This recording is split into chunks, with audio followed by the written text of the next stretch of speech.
लोकसभा में नेता प्रतिपक्ष राहुल गांधी के हिंदुत्व वाले भाषण को लेकर देश भर में सियासी संग्राम जारी है। बीजेपी और उनके सहयोगी हमलावर हैं, तो वहीं विपक्ष के नेता राहुल गांधी का बचाव करने में जुटे हैं। महाराष्ट्र के पूर्व सीएम और शिवसेना प्रमुख उद्धव ठाकरे ने साफ तौर से कहा है कि राहुल गांधी ने हिंदू धर्म का कोई अपमान नहीं किया है। उन्होंने बीजेपी पर हिंदुत्व का नकाब पहनने का आरोप लगाया है।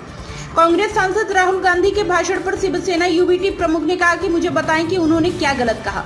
उन्होंने कहा कि हिंदू धर्म का अपमान किया। वो बार बार शिवाजी की प्रतिमा दिखाना चाहते थे, लेकिन उन्हें भगवान शिव की तस्वीर दिखाने की अनुमति नहीं दी गई। क्या यही हिंदुत्व है?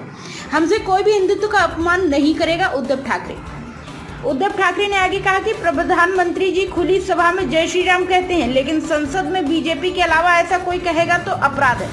महाराष्ट्र विधान परिषद में हंगामे के सवाल पर उन्होंने कहा कि अगर आपको ऐसा लगता है कि कल राहुल गांधी ने हिंदुत्व का अपमान किया है तो मैं इसे नहीं मानता। उन्होंने साफ शब्दों में कहा कि बीजेपी का मतलब हिंदुत्व नहीं है, हम भी हिंदू हैं और हम में से भी कोई भी हिंदुत्व का अपमान नहीं करेगा और हिंदुत्व का अपमान बर्दाश्त भी नहीं करेगा, और उसमें राहुल गांधी जी भी आते हैं। फेक नैरेटिव फैलाया जा रहा उद्धव ठाकरे। महाराष्ट्र के पूर्व सीएम ने यह भी कहा कि आज हिंदुत्व के अपमान को लेकर एक फेक नैरेटिव फैलाया जा रहा है। हमारा हिंदुत्व पवित्र है, बीजेपी तो उसके आसपास भी नहीं आ सकती।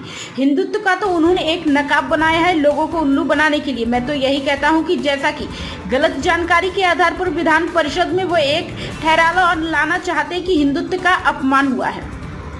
राहुल गांधी ने सोमवार लोकसभा में सत्तारूढ़ बीजेपी पर तीखा हमला बोलते हुए कहा कि जो लोग खुद को हिंदू कहते हैं वे 24 घंटे हिंसा और नफरत की बातें करते हैं। बीजेपी और राष्ट्रीय स्वयंसेवक संघ या मोदी जी पूरी हिंदू समाज नहीं है। आप हिंदू हो नहीं। हिंदू धर्म में साफ लिखा है कि सत्य के साथ खड़ा होना चाहिए, सत्य से पीछे नहीं हटना चाहिए, सत्य से नहीं डरना चाहिए। अहिंसा हमारे प्रतीक है।